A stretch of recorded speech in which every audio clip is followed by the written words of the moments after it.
යාළුවනේ ඔයාලට කොහොමද? ඔන්න ඉතින් මේ වීඩියෝ එකත් කලින් වීඩියෝ එක වගේ ට්‍රැවල් වීඩියෝ එකක්. ඉතින් අද අපි ඔයාලට එක්ක යන්නේ ලංකාවේ තියෙන මාරම ලස්සන කෙලින්ම දිව්‍ය ලෝකයක් වගේම පන්සලකට. ඉතින් අද අපි ඔයාලට එක්ක යන්නේ කුඹල්වල මහමෙවුන අසපුව බලන්න. ඉතින් මේ පාරට මාත් පළවෙනි දාවට තමයි මේ පන්සලට ගියේ අසපුවට ගියේ මේ පාර. ඉතින් ගියාමයි එන්නේ හිතෙන්නේ නැහැ. ඒ තරම් ලස්සනයි කෙලින්ම නෑ දිව්‍ය ලෝකයක්ම තමයි. ඉතින් මේ වීඩියෝෙන් අපි ඔයාලව අන්නේ කුඹල්වල පන්සලට එක්ක යනවා. ඒ පන්සලේ තියෙන සම්පූර්ණ සුන්දරත්වයයි ඒ පන්සල සම්පූර්ණයෙන් ඔයාලට පෙන්නනවා. ඉතින් වැඩි කතා වුණා අපි ඉක්මනට වීඩියෝට යන්න. ඔයාලා අපේ channel එක subscribe කරලා නැත්නම් subscribe කරලා තියාගන්න යාළුවනේ.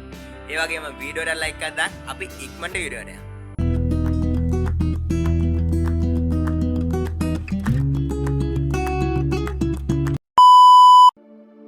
යාළුවනේ අද අපි මේ අසපුවට එන විදිය වලට මේ වීඩියෝ එක ගේන්නේ නැහැ. අද අපි මේ වීඩියෝ පටන් ගන්න මේ අසපුව ඉඳගෙන. මේ අසපුව නම් සම්පූර්ණයෙන්ම දිව්‍ය ලෝකයක් වගේ යාළුවනේ. දිව්‍ය ලෝකයක් වගේ නෙවෙයි ඇත්තටම දිව්‍ය ලෝකයක්.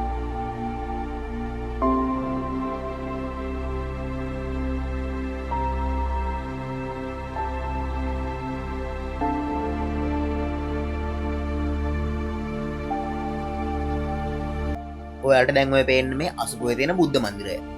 බුද්ධ මන්දිරය ඇතුළතදී කාටවත් ෆෝන් පාවිච්චි කරන්න දෙන්නේ නැහැ යාළුවනේ. ඒක නිසා මේ වීඩියෝෙන් අපිට ඔයාලට මේ බුද්ධ මන්දිරයේ ඇතුළේ සුන්දරත්වය නම් පෙන්වන්න වෙන්නේ නැහැ යාළුවනේ. ඒකත් සම්පූර්ණයෙන්ම දිව්‍ය ලෝකයක් වගේමයි. මාරම හැඟීමක් ඒක ඇතුළට ගියාම දැනෙනවා.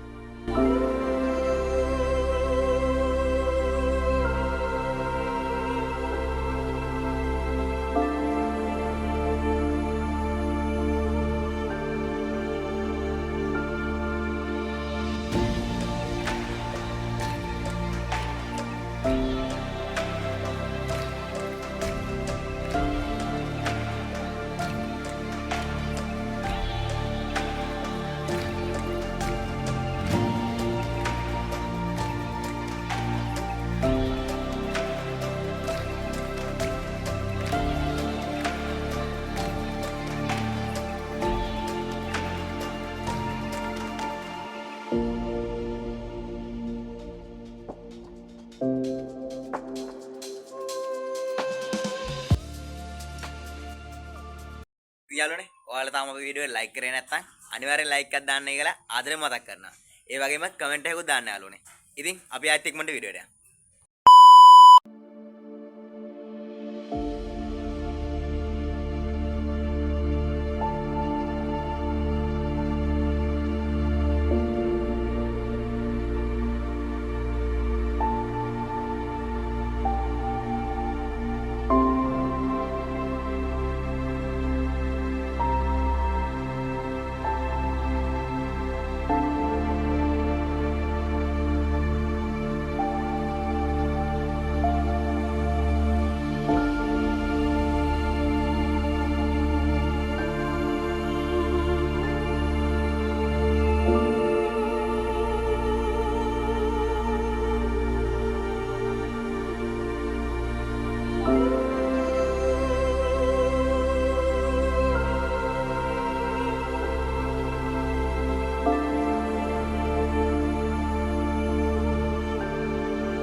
ඉතින් මේ වීඩියෝ එක මම වැඩි කතා කරන්නේ නැහැ යාළුවෝ. ඔයාලට මේ වීඩියෝ එකේ සුන්දරත්වය විඳින්න දෙනවා.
මේ අසපුවට ඇතුල් වෙන ප්‍රධාන පඩිපෙළ ළඟ මේ වගේ කෘතිමව හදපු පොකුණු හදපු එකෙන් යාළුවනේ මේ අසපුවේ තියෙන සුන්දරත්වය තවත් වැඩි වෙනවා.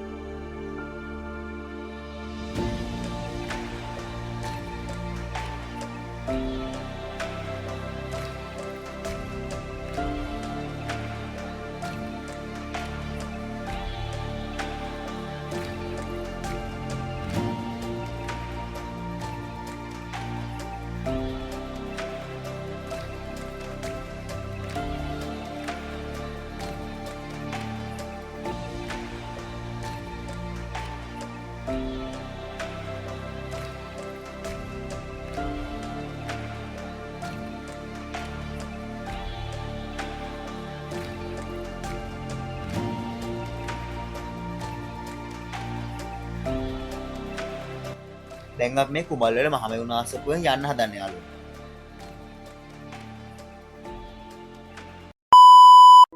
මේ අසපුව ළඟ හැමදාම පවත්වන කුරක්කන් ඇඳ දන්සලකුත් තියෙනවා යාළුවනේ.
යාළුවනේ ඔන්න ඉතින් තමයි අද වීඩියෝ ඉවරෙන්නේ.